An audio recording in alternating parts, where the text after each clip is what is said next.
didn't have the three stooges in Sweden either. So, but anyway, there was these three guys, and they were really nasty to one another. And it was one of the greatest comedy show, at least at that time. You know? And that's what people laugh about. When someone, they always try to rub on the nose of another person or bang in one's head, and people laugh. Dukkha Sukhe. After he was converted from impersonal slokas, oh God. Tatte nukampam susamikshmana bunjana evatma kritam vipakam riva vavabi vidadan namaste jivetayo mukti pade sadaiva.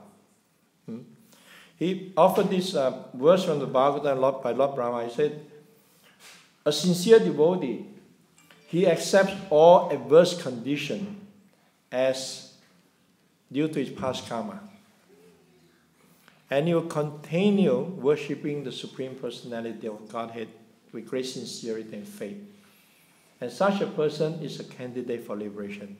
Now, of course, Sarvabhauma, he changed the verse. He changed Mukti Pade to Bhakti Pade. You just see, he was an impersonalist. But after he became a Vaishnava, he could not even stand the word Mukti. So he changed the word to Bhakti Pade. And Chaitanya Mahaprabhu corrected him. You say you cannot just change the verse of the Bhagavatam. And he explained, Mukti, real Mukti means to achieve our original position, constitutional position as eternal son of Krishna. Just impersonal liberation is partial Mukti. It's not complete Mukti. So real Mukti means actually going back home, back to Godhead. So that verse very clearly stated, and it's one of my favorite verse. And it was also this devotee's favorite verse. I said, there you go. If this is a favorite verse, a sloka, then how can you not understand and accept that devotees sometimes we go to adverse condition, either due to a past karma, or sometimes Krishna just put us in difficulties just to increase our surrender, to increase our love for Him. He's more eager. Krishna is more eager for us to go back home, back to Godhead, to Him, than we are. So when we make one step towards Krishna, Krishna making 10 steps towards us, does not necessarily make the path all easy. Sometimes He puts obstacles to quicken the step, to put us on the fast track. Sometimes in the school, if a student is good, they put him in the express class. They compress 2 years into 1 year to speed things up. I never recommend that to anyone. I went through that. And once I jumped that, my grade just went down all the way to high school, through high school. I jumped from grade 2 to grade 4. And then from that year onward, my grades started to drop all the way down. I missed so much, especially in mathematics. I missed so much during that 1 year. I never able to catch up again. But Krishna sometimes speed us, but He doesn't do that to everyone. He do that only to sincere devotees when we are ready. Same thing with the spiritual master. The spiritual master sometimes has to use different approach depending on the mentality of the disciple, depending on the surrender and character of the disciple. His job is to just help us and encourage and bring and get us back home, back to Godhead. So the devotee is not very surrendered, not very advanced. Sometimes he will just bite his tongue. He will not say. He will just say encouraging words. I was driving my initiating guru previously. So he was talking to someone about a devotee in Germany, very, very big collector. And he left Krishna consciousness for a while. So after some time, he wrote a letter back. He said, yeah, I realized, it didn't work out, and my life is a big mess right now. But I somehow coming back to my senses, and I'm chanting a few rounds a day, like that. So the Guru wrote a reply, pretty heavy reply. He said, "You're a fool. I told you, you could have avoided all this suffering, avoided all this problem, if you had just listened to my instruction." Did you send it? No. It was printed out. He read it again. I cannot send that letter. Throw it in the bin. Wrote another letter. I'm so happy to hear from you.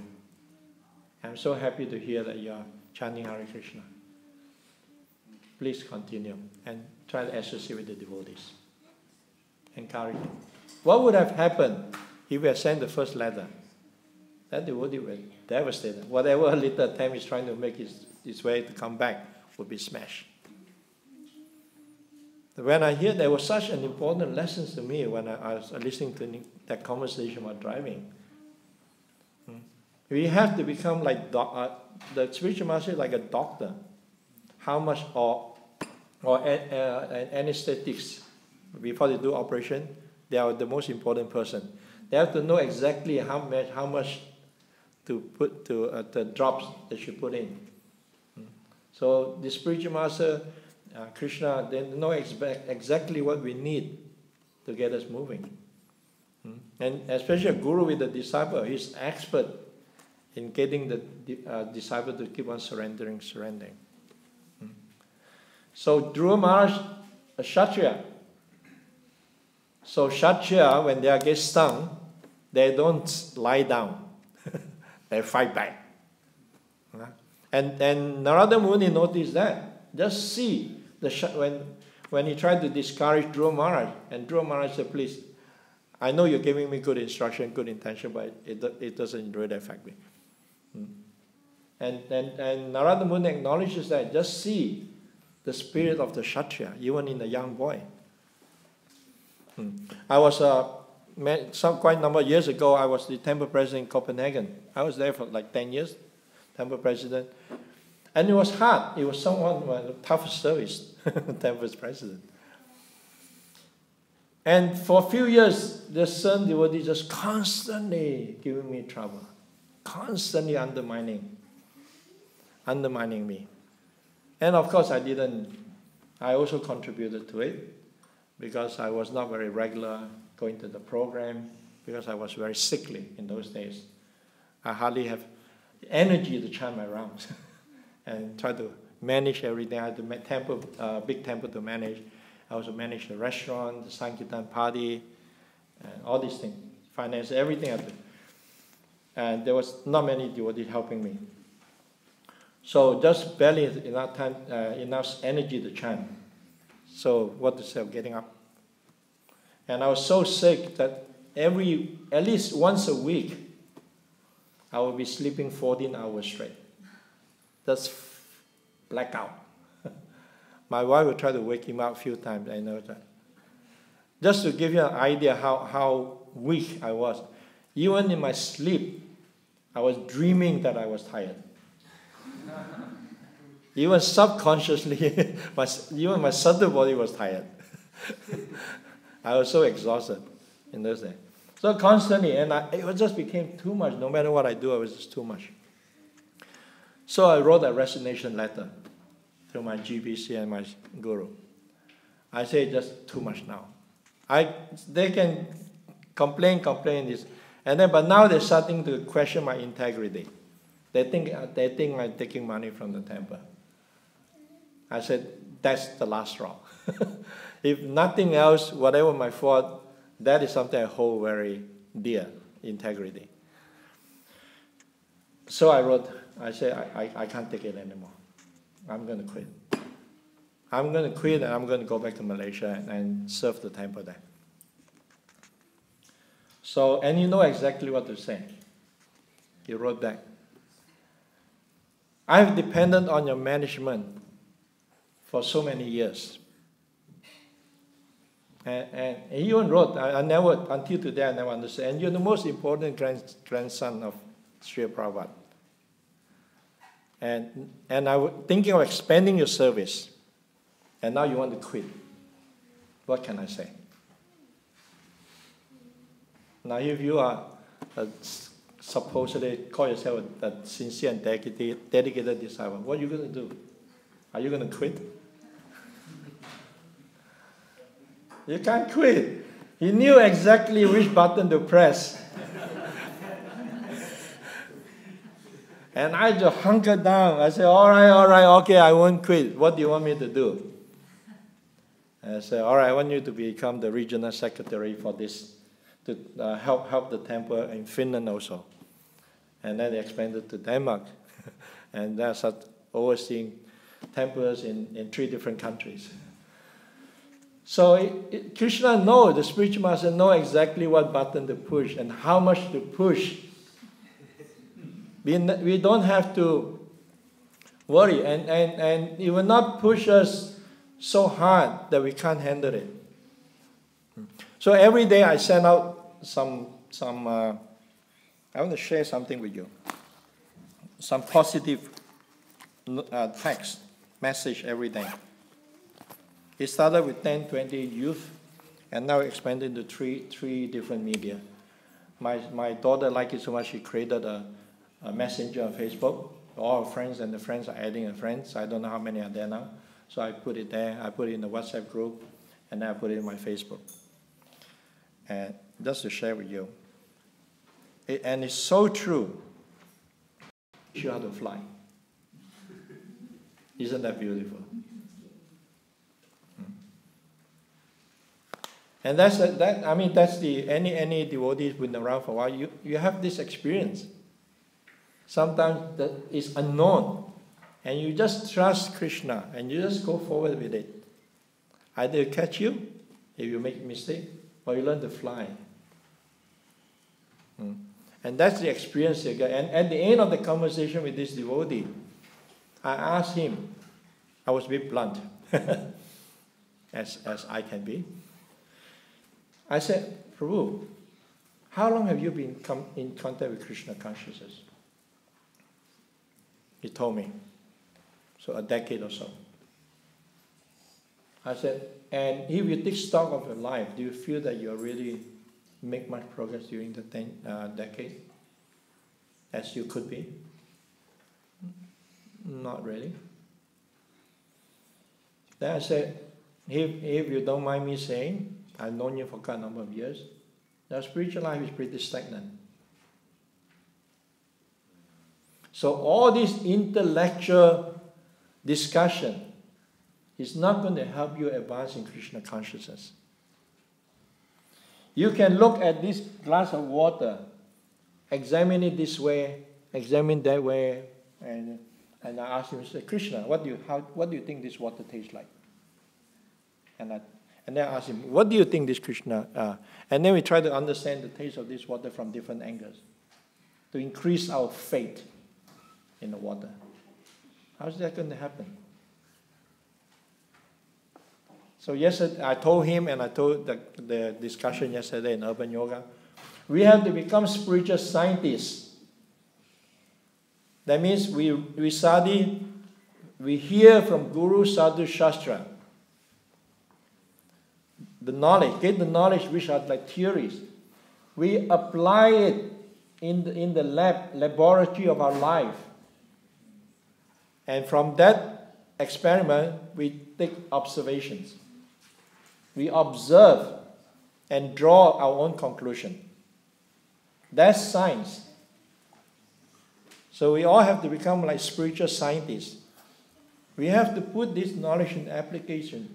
Otherwise, we'll never know. The words from that Bhaktivedanta was, then if this is your favorite verse, how can you not accept it? That this will accept all adverse condition and due to my past karma. You can't blame Krishna for it. You can't blame Krishna that we have some reverses in our life or we adverse condition or things don't work out. Sometimes things don't work out for a reason. Krishna has a plan for everyone. He has a whole picture. We only see a very tiny part of it. He sees the whole picture of our life. And he knows what is good. I'll tell you a story that I just was reminded of recently. Someone posted it. If you use Facebook correctly, it's quite good media. So there was a sweeper in the temple. And he's been there for a long time, just sweeping and you see people coming every day offering prayers to Krishna. And you think Krishna is just standing there all day, all night. He must be tired. So he prayed to Krishna. He said, Krishna, you must be very tired. Why don't you take a rest? Let me just take over your position and do all this hard work and you take rest. Krishna said, okay. And transform the sweeper in his own form. He said, but remember one very important. Don't interfere. Whatever my devotees come and pray, whatever happens, don't interfere. You just stand there and listen. And don't do anything. Yeah, it's okay, simple enough. Just stand there, Does not require great sophistication. So you are standing there. And there's one devotee came, a very poor devotee. And he offered very sincere prayers, glorifying the Supreme Person of Godhead. And he offered some money into the undi. And he said, I don't want to ask you anything, but my family situation is a very dire situation. I can hardly put food on the table for my family and my children. So please help me whatever you can. And this sweeper was very touched. He wanted to reach out. As he remembered, he said, no, I shouldn't do anything. I said that. Then came a businessman. And he offered quite a bit of money into the box. And he offered prayers, please help me in my business to make more money. And when he left behind his wallet.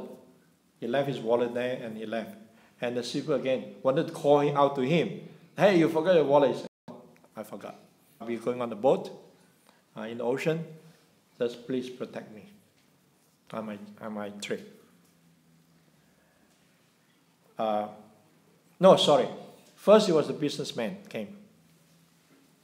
And then came the poor man. And the poor man, he prayed, he closed his eye, and he prayed, please help me. He opened his eye and he saw the wallet. So wow, Krishna immediately answered my prayer. So he took the wallet and left.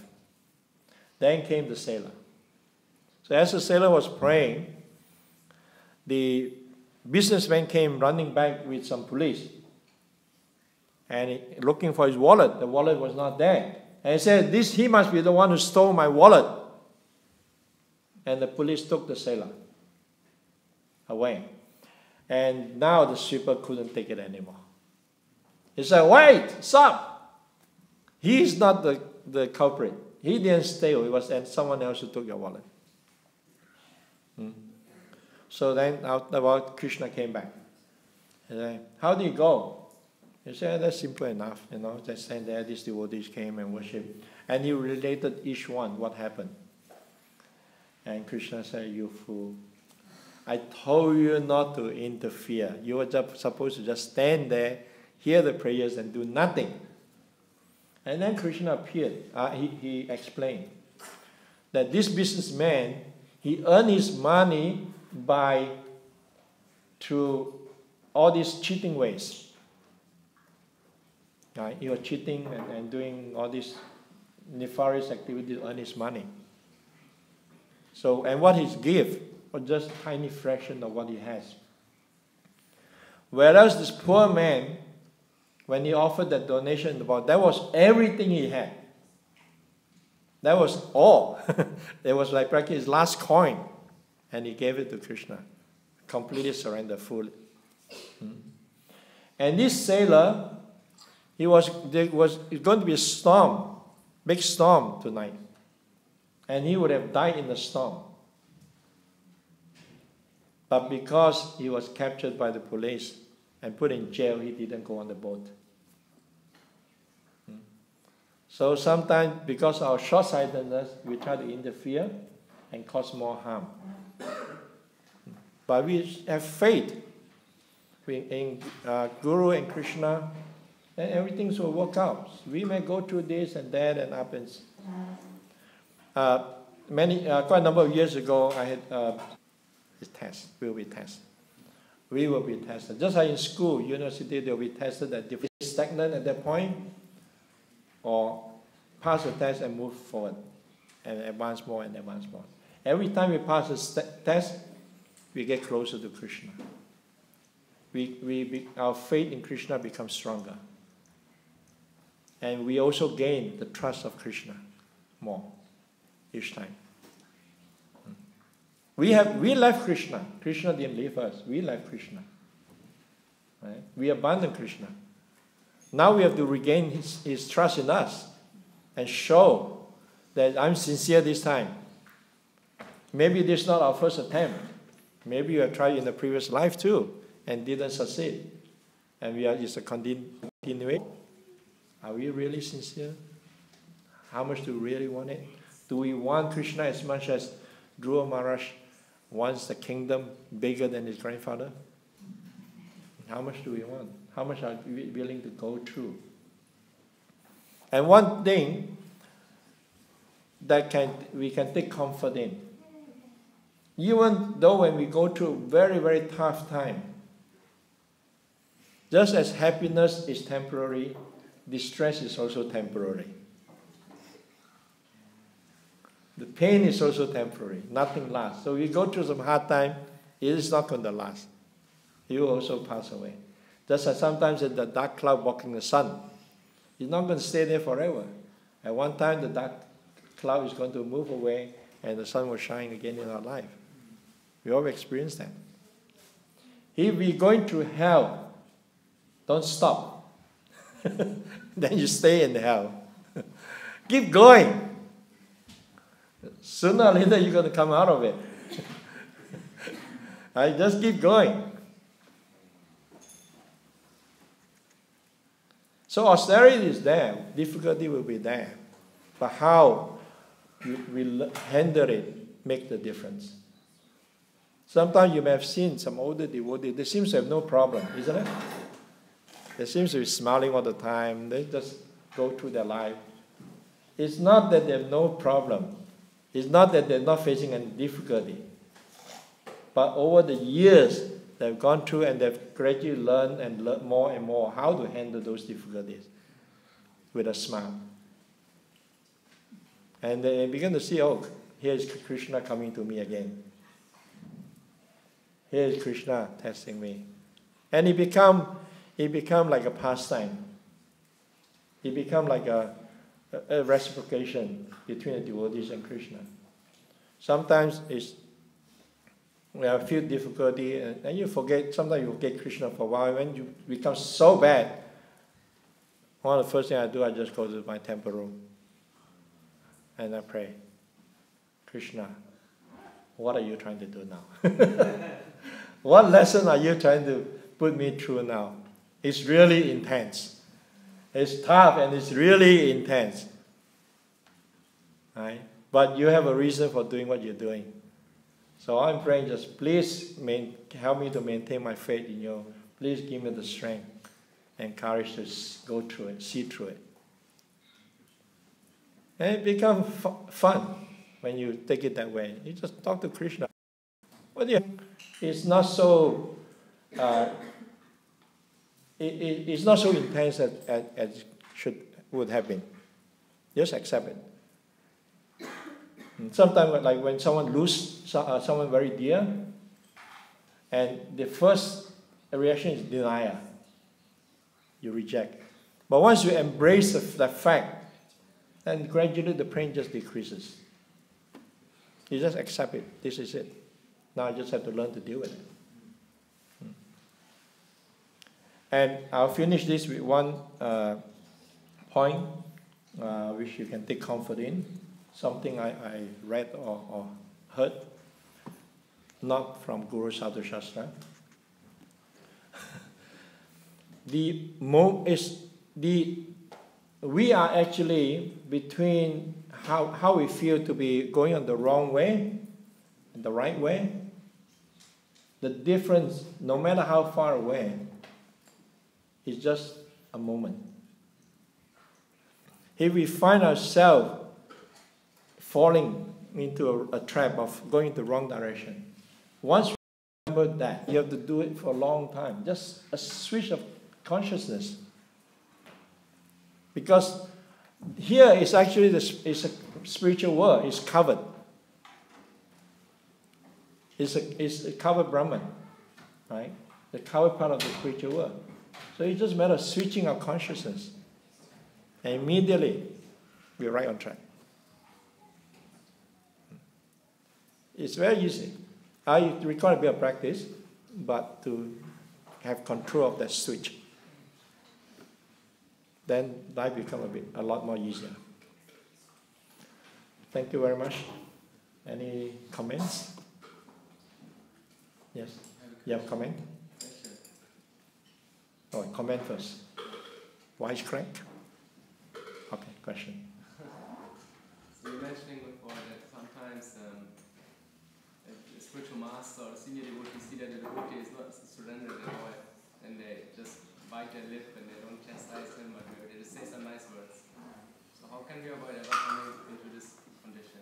Avoid that kind of situation? Well, you put yourself in a situation whereby that we are so surrendered that he can mold us. Ultimately, what we want to do, it becomes so soft and so, like a puppet in the hand of the spiritual master. They can move us this way and that way. Or become like this doll that kids play with. They can mold us how we should be. And that requires giving up a lot of our false ego. Right?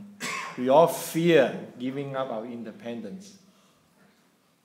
If I give up my independence, what can happen to me? I have no control over my life. Someone's going to manipulate me. Sometimes we use this word, let the spiritual master, let Krishna manipulate us, move us. But that doesn't mean we become completely dysfunctional. But that's the mistake many of us make in the early days. We become dysfunctional. We stop thinking. We stop using our brain and just become, take one step, and we have to use our intelligence to follow the instruction of the spiritual master. You have to apply.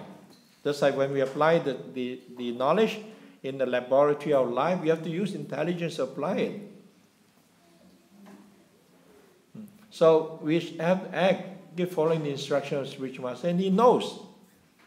And keep following the instruction, serve sincerely, and then he knows, okay, this devotee is very sincere. So, but there's still a bit of anatta here. Let me rip it out. Perform a surgery and rip it out. Or you want it to just, if you're a boy, for example, you want it to be, no, it's okay, it's all right, don't worry. Just press it down and then it pop up somewhere else. To get rid of the boy, you have to cut it out. It's scary. As soon as the surgeon take out the knife, you don't. Some people don't need anesthetic; they just faint. There was one devotee in the early days. He went for some surgery, and the surgeon used anesthetic. Okay, Krishna, what have you written? Can I read it? Can I have your book? It's all right to read it? What Brahma did, exam is the worst.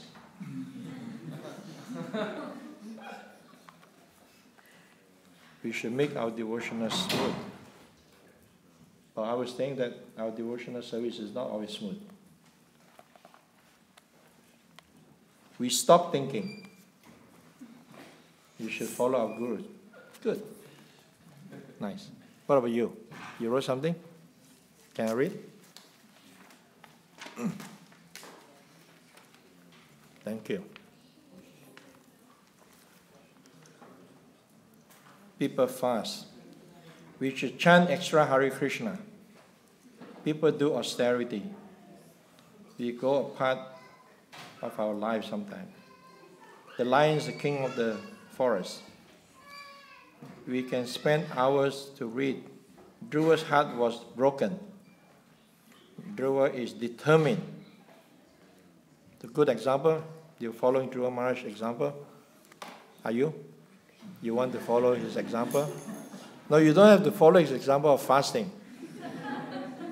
But you can follow his example of determination. Yeah? Narada's Muni tested Dhruva. Dhruva's mother is good. What about your mother? Also giving good instruction? Does she? You don't know? Is your mother teaching you about Krishna? Yes? So you're good? Sometimes tell you to do things, and sometimes tell you not to do things. He never tell you not to do certain things. Yeah. Do you listen all the time? Why not? Because the instruction is not good instruction? You think your mother loves you? Very much? Where's the mother?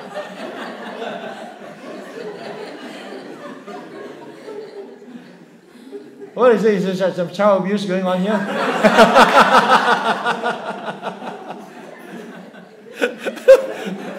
I need some, the boy needs some training. Here you go. So I'm asking again. Your mother love you very much? No. Okay. Your father love you very much? Oh! You be very careful when you go home, no chapati for you next time. Then you have to eat your father's upma every day. So would your father do anything to harm you? You listen to him all the time? Huh? All the time. Is it right? Good. All right. I think we need some family discussion. Very good. You wrote something? That is good. Who teach these kids to write notes? We used to write notes when we were in class before.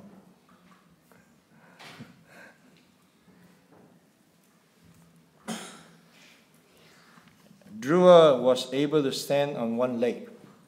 Impressive. Can you stand like Dhruva with two legs? Standing still? Few days before we observe Ekadasi, there's austerity in Krishna consciousness. Yes, remember that. We have to increase our love for Krishna. Good. So how do you increase our love for Krishna?